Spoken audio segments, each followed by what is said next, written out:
Chapter 20. Read by M.B. Dennis Sayers. Robert Barton. Jonathan Harker's Journal. 1 October, evening. I found Thomas Snelling in his house at Bethnal Green, but unhappily he was not in a condition to remember anything. The very prospect of beer which my expected coming had opened to him had proved too much, and he had begun too early on his expected debauch. I learned, however, from his wife, who seemed a decent poor soul, that he was only the assistant of Smollett, who of the two mates was the responsible person. So I drove to Walworth, and found Mr. Joseph Smollett at home and in his shirt sleeves, taking a late tea out of a saucer. He is a decent, intelligent fellow, distinctly a good, reliable type of workman, and with a headpiece of his own. He remembered all about the incident of the boxes, and from a wonderful dog-eared note-book which he produced from some mysterious receptacle about the seat of his trousers, and which had hieroglyphical entries in thick, half-obliterated pencil, he gave me the destinations of the boxes. There were, he said, 6 in the cartload which he took from Carfax, and left at 197 Chicksand Street, Mile End, Newtown, and another 6 which he deposited at Jamaica Lane, Bermondsey. If then the Count meant to scatter these ghastly refuges of his over London, these places were chosen as the first of delivery, so that later he might distribute more fully. The systematic manner in which this was done made me think that he could not mean to confine himself to 2 sides of London. He was now fixed on the far east of the northern shore, on the east of the southern shore, and on the south. The north and west were surely never meant to be left out of his diabolical scheme, let alone the city itself and the very heart of fashionable London in the south-west and west. I went back to Smollett and asked him if he could tell us if any other boxes had been taken from Carfax. He replied, "Well, guv'nor, you've treated me very handsome." I had given him half a sovereign. "And I'll tell you all I know. I heard a man by the name of Bloxham say 4 nights ago in the Hare and Hounds in Pincher's Alley as how he and his mate had a rare dusty job in an old house at Purfleet. And I'm thinking that maybe Sam Bloxham could tell you summat." I asked if he could tell me where to find him. I told him that if he could get me the address it would be worth another half sovereign to him. So he gulped down the rest of his tea and stood up, saying that he was going to begin the search then and there. At the door he stopped and said, "Look here, guv'nor, there ain't no use in me a-keeping you here. I may find Sam soon or I mayn't, but anyhow he ain't like to be in a way to tell you much tonight. Sam is a rare one when he starts on the booze. If you can give me an envelope with a stamp on it and put your address on it, I'll find out where Sam is to be found and post it you tonight. But you'd better be up soon arter him in the morning, never mind the booze the night afore." This was all practical, so one of the children went off with a penny to buy an envelope and a sheet of paper, and to keep the change. When she came back I addressed the envelope and stamped it, and when Smollett had again faithfully promised to post the address when found, I took my way to home. We're on the track anyhow. I am tired tonight and I want to sleep. Mina is fast asleep, and looks a little too pale. Her eyes look as though she had been crying. Poor dear, I've no doubt it frets her to be kept in the dark, and it may make her doubly anxious about me and the others. But it is best as it is. It is better to be disappointed and worried in such a way now than to have her nerve broken. The doctors were quite right to insist on her being kept out of this dreadful business. I must be firm, for on me this particular burden of silence must rest. I shall not ever enter on the subject with her under any circumstances.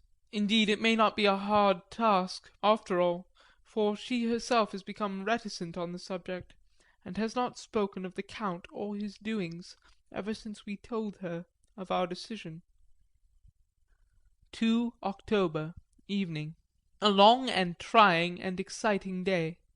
By the first post I got my directed envelope, with a dirty scrap of paper enclosed, on which was written with a carpenter's pencil in a sprawling hand, Sam Bloxham, Corcoran's, 4 Poter's Court, Bartle Street, Walworth. Ask for the Depite. I got the letter in bed, and rose without waking Mina. She looked heavy and sleepy and pale, and far from well. I determined not to wake her, but that when I should return from this new search I would arrange for her going back to Exeter. I think she would be happier in her own home, with her daily tasks to interest her, than in being here, amongst us and in ignorance. I only saw Dr. Seward for a moment, and told him where I was off to, promising to come back and tell the rest so soon as I should have found out anything. I drove to Walworth and found with some difficulty Potter's Court. Mr. Smollett's spelling misled me, as I asked for Poter's Court instead of Potter's Court. However, when I had found the court, I had no difficulty in discovering Corcoran's lodging-house. When I asked the man who came to the door for the Depite, he shook his head and said, "I don't know him. There ain't no such a person here. I never heard of him in all my bloomin' days. Don't believe there ain't nobody of that kind living here or anywheres." I took out Smollett's letter, and as I read it, it seemed to me that the lesson of the spelling of the name of the court might guide me. "What are you?" I asked. "I'm the deputy," he answered. I saw at once that I was on the right track. Phonetic spelling had again misled me. A half-crown tip put the deputy's knowledge at my disposal, and I learned that Mr. Bloxham, who had slept off the remains of his beer on the previous night at Corcoran's, had left for his work at Poplar at 5 o'clock that morning. He would not tell me where the place of work was situated, but I had a vague idea that it was some kind of no-fangled warehouse, and with this slender clue I had to start for Poplar. It was 12 o'clock before I got any satisfactory hint of such a building, and this I got at a coffee shop where some workmen were having their dinner. One of them suggested that there was being erected at Cross Angel Street a new cold storage building, and as this suited the condition of a new-fangled warehouse, I at once drove to it. An interview with a surly gatekeeper and a surlier foreman, both of whom were appeased with the coin of the realm, put me on the track of Bloxham. He was sent for on my suggestion that I was willing to pay his day's wages to his foreman for the privilege of asking him a few questions on a private matter. He was a smart enough fellow, though rough of speech and bearing. When I had promised to pay for his information and given him in earnest, he told me that he had made 2 journeys between Carfax and a house in Piccadilly, and had taken from this house to the latter 9 great boxes, main heavy ones, with a horse and cart hired by him for this purpose. I asked him if he could tell me the number of the house in Piccadilly, to which he replied, "Well, guv'nor, I forgets the number, but it was only a few door from a big white church, or something of the kind, not long built. It was a dusty old house, too, though nothing to the dustiness of the house we took the bloomin' boxes from." "How did you get in, if both houses were empty?" "There was the old party what engaged me and waiting in the house at Purfleet. He helped me to lift the boxes and put them in the dray.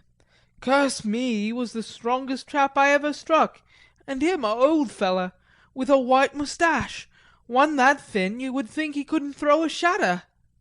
How this phrase thrilled through me. "Why, he took up his end of the boxes like they was pounds of tea, and me a puffin' and a blowin' afore I could up end mine anyhow, and I'm no chicken neither." "How did you get into the house at Piccadilly?" I asked. "He was there too. He must have started off and got there afore me, for when I rung of the bell he kem and opened the door hisself and helped me carry the boxes into the hall." "The whole 9?" I asked. "Yus, there was 5 in the first load and 4 in the second. It was main dry work, and I don't so well remember how I got home." I interrupted him. "Were the boxes left in the hall?" "Yus, it was a big hall, and there was nothing else in it." I made one more attempt to further matters. "You didn't have any key?" "Never used no key nor nothink." The old gent, he opened the door hisself and shut it again when I drove off. I don't remember the last time, but that was the beer." "And you can't remember the number of the house?" "No, sir. But you needn't have no difficulty about that. It's a high un with a stone front with a bow on it, and 'igh steps up to the door. I know them steps, havin' 'ad to carry the boxes up with 3 loafers what come around to earn a copper.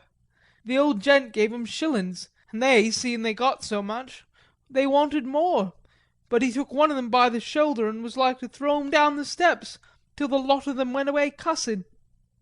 I thought with this description I could find the house, so having paid my friend for his information, started off for Piccadilly. I had gained a new painful experience. The Count could, it was evident, handle the earth boxes himself. If so, time was precious, for now that he had achieved a certain amount of distribution, he could, by choosing his own time, complete the task unobserved. At Piccadilly Circus I discharged my cab and walked westward. Beyond the Junior Constitutional I came across the house described, and was satisfied that this was the next of the layers arranged by Dracula. The house looked as though it had been long untenanted. The windows were encrusted with dust, and the shutters were up. All the framework was black with time, and from the iron the paint had mostly scaled away. It was evident that up to lately there had been a large notice board in front of the balcony. It had, however, been roughly torn away, the uprights which had supported it still remaining. Behind the rails of the balcony I saw that there were some loose boards whose raw edges looked white. I would have given a good deal to have been able to see the notice board intact, as it would, perhaps, have given some clue to the ownership of the house. I remembered my experience of the investigation and purchase of Carfax, and I could not but feel that if I could find the former owner there might be some means discovered of gaining access to the house. There was at present nothing to be learned from the Piccadilly side, and nothing could be done, so I went around to the back to see if anything could be gathered from this quarter. The mews were active, the Piccadilly houses being mostly in occupation.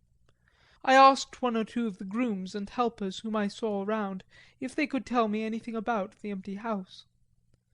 One of them said that he had heard it had lately been taken, but he couldn't say from whom. He told me, however, that up to very lately there had been a notice board of "For Sale" up, and that perhaps Mitchell, Sons and Candy, the house agents, could tell me something, as he thought he remembered seeing the name of that firm on the board. I did not wish to seem too eager, or to let my informant know or guess too much, so thanking him in the usual manner I strolled away. It was now growing dusk, and the autumn night was closing in, so I did not lose any time. Having learned the address of Mitchell, Sons and Candy from a directory at the Berkeley, I was soon at their office in Sackville Street. The gentleman who saw me was particularly suave in manner, but uncommunicative in equal proportion. Having once told me that the Piccadilly house, which throughout our interview he called a mansion, was sold, he considered my business as concluded. When I asked who had purchased it, he opened his eyes a thought wider, and paused a few seconds before replying, "It is sold, sir." "Pardon me," I said with equal politeness, "but I have a special reason for wishing to know who purchased it." Again he paused longer, and raised his eyebrows still more. "It is sold, sir," was again his laconic reply. "Surely," I said, "you do not mind letting me know so much?" "But I do mind," he answered. "The affairs of their clients are absolutely safe in the hands of Mitchell, Sons and Candy." This was manifestly a prig of the first water, and there was no use arguing with him. I thought I had best meet him on his own ground, so I said, "Your clients, sir, are happy in having so resolute a guardian of their confidence. I am myself a professional man." Here I handed him my card. In this instance I am not prompted by curiosity. I act on the part of Lord Godalming, who wishes to know something of the property which was, he understood, lately for sale. These words put a different complexion on affairs. He said, "I would like to oblige you if I could, Mr. Harker, and especially would I like to oblige his lordship. We once carried out a small matter of renting some chambers for him when he was the Honourable Arthur Holmwood. If you will let me have his lordship's address, I will consult the house on the subject, and will, in any case, communicate with his lordship by to-night's post. It will be a pleasure if we can so far deviate from our rules as to give the required information to his lordship." I wanted to secure a friend and not to make an enemy, so I thanked him, gave the address at Dr. Seward's, and came away. It was now dark, and I was tired and hungry. I got a cup of tea at the Aerated Bread Company, and came down to Purfleet by the next train. I found all the others at home. Mina was looking tired and pale, but she made a gallant effort to be bright and cheerful. It wrung my heart to think that I had had to keep anything from her, and so caused her inquietude.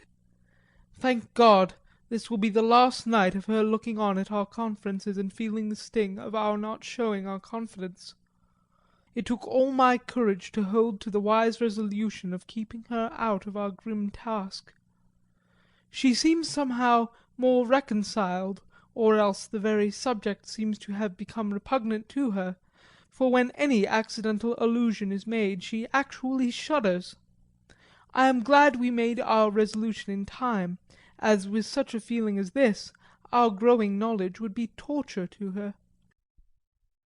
I could not tell the others of the day's discovery till we were alone, so after dinner, followed by a little music to save appearances, even amongst ourselves, I took Mina to her room and left her to go to bed. The dear girl was more affectionate with me than ever, and clung to me as though she would detain me, but there was much to be talked of, and I came away. Thank God, the ceasing of telling things has made no difference between us. When I came down again I found the others all gathered round the fire in the study. In the train I had written my diary so far, and simply read it off to them as the best means of letting them get abreast of my own information. When I had finished Van Helsing said, "This has been a great day's work, friend Jonathan. Doubtless we are on the track of the missing boxes. If we find them all in that house, then our work is near the end, but if there be something missing we must search until we find them. Then shall we make our final coup, and hunt the wretch to his real death." We all sat a while, and all at once Mr. Morris spoke. "Say, how are we going to get into that house?" "We got into the other," answered Lord Godalming quickly. "But, Art, this is different. We broke house at Carfax, but we had night in a walled park to protect us. It will be a mighty different thing to commit burglary in Piccadilly, either by day or night. I confess I don't see how we are going to get in unless that agency duck can find us a key of some sort." Lord Godalming's brows contracted, and he stood up and walked about the room. By and by he stopped and said, turning from one to another of us, "Quincey's head is level. This burglary business is getting serious. We got off once all right, but we now have a rare job on hand, unless we can find the Count's key basket." As nothing could well be done before morning, and as it would be at least advisable to wait till Lord Godalming should hear from Mitchell's, we decided not to take any active step before breakfast time. For a good while we sat and smoked, discussing the matter in its various lights and bearings. I took the opportunity of bringing this diary right up to the moment. I am very sleepy and shall go to bed. Just a line. Mina sleeps soundly, and her breathing is regular. Her forehead is puckered up into little wrinkles, as though she thinks even in her sleep. She is still too pale, but she does not look so haggard as she did this morning. Tomorrow will, I hope, mend all this. She will be herself at home in Exeter. Oh, but I am sleepy. Dr. Seward's Diary, 1 October. I am puzzled afresh about Renfield. His moods change so rapidly that I find it difficult to keep touch of them, and as they always mean something more than his own well-being, they form a more than interesting study. This morning, when I went to see him after his repulse of Van Helsing, his manner was that of a man commanding destiny. He was, in fact, commanding destiny subjectively. He did not really care for any of the things of mere earth. He was in the clouds, and looked down on all the weaknesses and wants of us poor mortals. I thought I would improve the occasion and learn something, so I asked him, "What about the flies these times?" He smiled on me in quite a superior sort of way, such a smile as would have become the face of Malvolio, as he answered me, "The fly, my dear sir, has one striking feature. Its wings are typical of the aerial powers of the psychic faculties. The ancients did well when they typified the soul as a butterfly." I thought I would push his analogy to its utmost logically, so I said quickly, "Oh, so it is a soul you are after now, is it?" His madness foiled his reason, and a puzzled look spread over his face as, shaking his head with a decision which I had but seldom seen in him, he said, "Oh, no, oh no, I want no souls. Life is all I want." Here he brightened up. "I am pretty indifferent about it at present. Life is all right. I have all I want. You must get a new patient, doctor, if you wish to study zoophagy." This puzzled me a little, so I drew him on. "Then you command life. You are a god, I suppose?" He smiled with an ineffably benign superiority. "Oh, no. Far be it from me to arrogate to myself the attributes of the deity. I am not even concerned in his especially spiritual doings. If I may state my intellectual position, I am, so far as concerns things purely terrestrial, somewhat in the position which Enoch occupied spiritually." This was a poser to me. I could not, at the moment, recall Enoch's appositeness, so I had to ask a simple question, though I felt that by doing so I was lowering myself in the eyes of the lunatic. "And why with Enoch?" "Because he walked with God." I could not see the analogy, but did not like to admit it, so I harked back to what he had denied. "So you don't care about life, and you don't want souls." "Why not?" I put my question quickly and somewhat sternly, on purpose to disconcert him. The effort succeeded. For an instant he unconsciously relapsed into his old servile manner, bent low before me, and actually fawned upon me as he replied, "I don't want any souls, indeed. Indeed, I don't. I couldn't use them if I had them. They would be no manner of use to me. I couldn't eat them or—" He suddenly stopped, and the old cunning look spread over his face like a wind sweeps on the surface of the water. "And, doctor, as to life, what is it after all? When you've got all you require, and you know that you will never want, that is all. I have friends, good friends, like you, Dr. Seward." This was said with a leer of inexpressible cunning. "I know that I shall never lack the means of life." I think that through the cloudiness of his insanity he saw some antagonism in me, for he at once fell back on the last refuge of such as he, a dogged silence. After a short time I saw that for the present it was useless to speak to him. He was sulky, and so I came away. Later in the day he sent for me. Ordinarily I would not have gone without special reason, but just at present I am so interested in him that I would gladly make an effort. Besides, I am glad to have anything to help pass the time.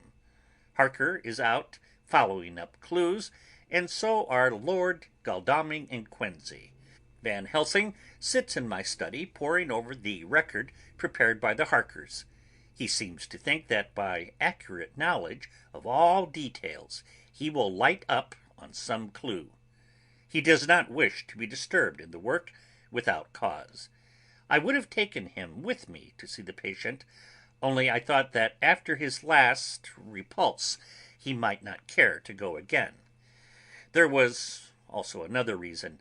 Renfield might not speak so freely before a third person as when he and I were alone. I found him sitting in the middle of the floor on his stool, a pose which is generally indicative of some mental energy on his part. When I came in, he said at once, as though the question had been waiting on his lips, "What about souls?" It was evident, then, that my surmise had been correct. Unconscious cerebration was doing its work, even with the lunatic. I determined to have the matter out. "What about them yourself?" I asked. He did not reply for a moment, but looked all around him and up and down, as though he expected to find some inspiration for an answer. "I don't want any souls," he said in a feeble, apologetic way. The matter seemed preying on his mind, and so I determined to use it, to be cruel only to be kind. So I said, "You like life, and you want life?" "Oh, yes, but that is all right. You needn't worry about that." "But," I asked, "how are we to get the life without getting the soul also?" This seemed to puzzle him, so I followed it up. "A nice time you'll have sometime when you're flying out here, with the souls of thousands of flies and spiders and birds and cats buzzing and twittering and moaning all around you. You've got their lives, you know, and you must put up with their souls." Something seemed to affect his imagination, for he put his fingers to his ears and shut his eyes, screwing them up tightly just as a small boy does when his face is being soaped. There was something pathetic in it that touched me. It also gave me a lesson, for it seemed that before me was a child. Only a child, though the features were worn and the stubble on the jaws was white. It was evident that he was undergoing some process of mental disturbance, and knowing how his past moods had interpreted things seemingly foreign to himself, I thought that I would enter into his mind as well as I could and go with him. The first step was to restore confidence, so I asked him, speaking pretty loud so that he would hear me through his closed ears, "Would you like some sugar to get your flies around again?" He seemed to wake up all at once, and shook his head. With a laugh he replied, "Not much. Flies are poor things, after all." After a pause he added, "But I don't want their souls buzzing round me all the same." "Or spiders?" I went on. "Blow spiders! What's the use of spiders? There isn't anything in them to eat or—" He stopped suddenly, as though reminded of a forbidden topic. So, I thought to myself, this is the second time he has suddenly stopped at the word drink. What does it mean? Renfield seemed himself aware of having made a lapse, for he hurried on as though to distract my attention from it. "I don't take any stock at all in such matters. Rats and mice and such small deer, as Shakespeare has it, chicken feed of the larder, they might be called. I'm past all that sort of nonsense. You might as well ask a man to eat molecules with a pair of chopsticks as to try to interest me about the less carnivora, when I know of what is before me. I see, I said. You want big things that you can make your teeth meet in. How would you like to breakfast on an elephant? What ridiculous nonsense you are talking. He was getting too wide awake, so I thought I would press him hard. I wonder, I said reflectively, what an elephant's soul is like. The effect I desired was obtained, for he at once fell from his high horse and became a child again. I don't want an elephant's soul, or any soul at all, he said. For a few moments he sat despondently. Suddenly he jumped to his feet, with his eyes blazing and all the signs of intense cerebral excitement. "To hell with you and your souls!" he shouted. "Why do you plague me about souls? Haven't I got enough to worry and pain to distract me already, without thinking of souls?"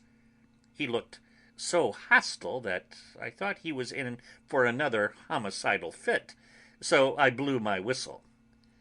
The instant, however, that I did so, he became calm and said apologetically, "Forgive me, doctor.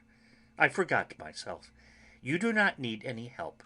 I am so worried in my mind that I am apt to be irritable. If you only knew the problem I have to face, and that I am working out, you would pity and tolerate and pardon me. Pray do not put me in a strait waistcoat.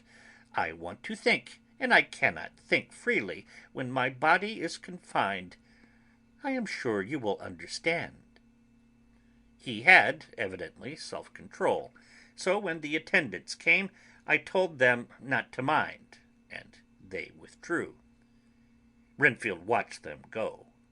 When the door was closed, he said with considerable dignity and sweetness, "Dr. Seward, you have been very considerate towards me. Believe me that I am very, very grateful to you." I thought it well to leave him in this mood, and so I came away. There is certainly something to ponder over in this man's state. Several points seem to make what the American interviewer calls a story, if one could only get them in proper order. Here they are. Will not mention drinking. Fears the thought of being burdened with the soul of anything. Has no dread of wanting life in the future. Despises the meaner forms of life altogether, though he dreads being haunted by their souls. Logically, all these things point one way. He has assurance of some kind that he will acquire some higher life. He dreads the consequence, the burden of a soul. Then it is a human life he looks to. And the assurance? Merciful God, the Count has been to him, and there is some new scheme of terror afoot. Later. I went after my round to Van Helsing and told him my suspicion. He grew very grave, and after thinking the matter over for a while, asked me to take him to Renfield. I did so. As we came to the door, we heard the lunatic within singing gaily as he used to do in the time which now seems so long ago.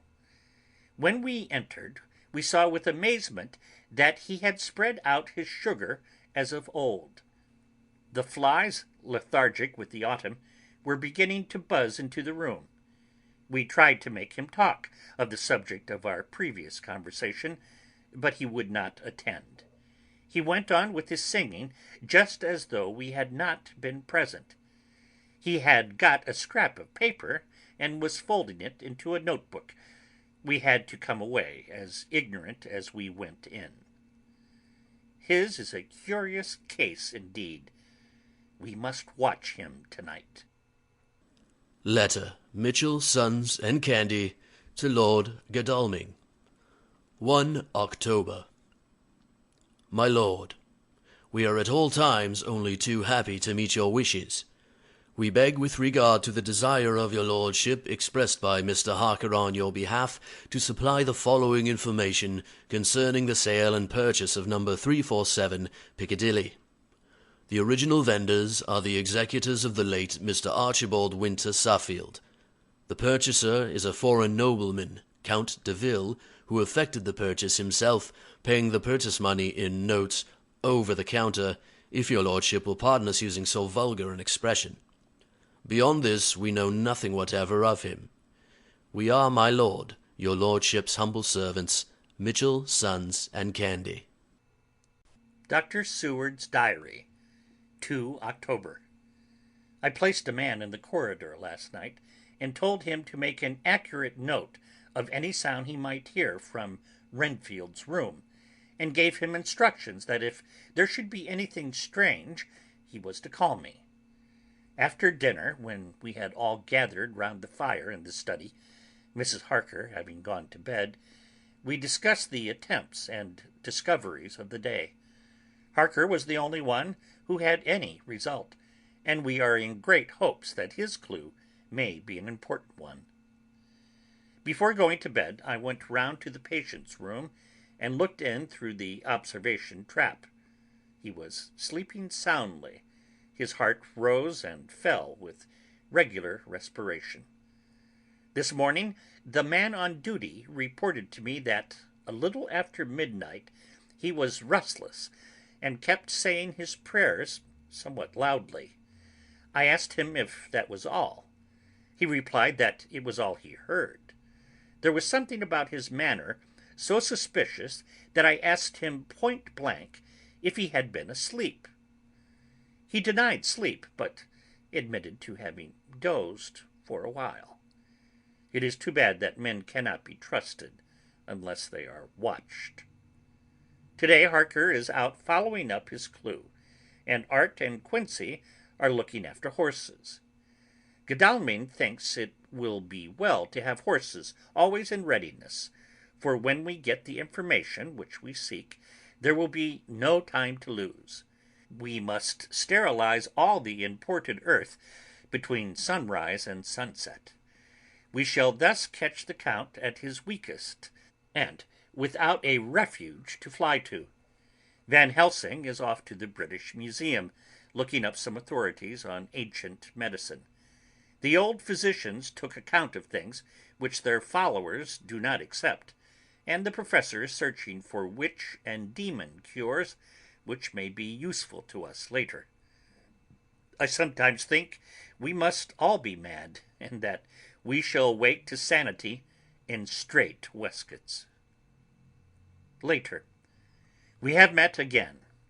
We seem at last to be on the track, and our work of tomorrow may be the beginning of the end. I wonder if Renfield's quiet has anything to do with this.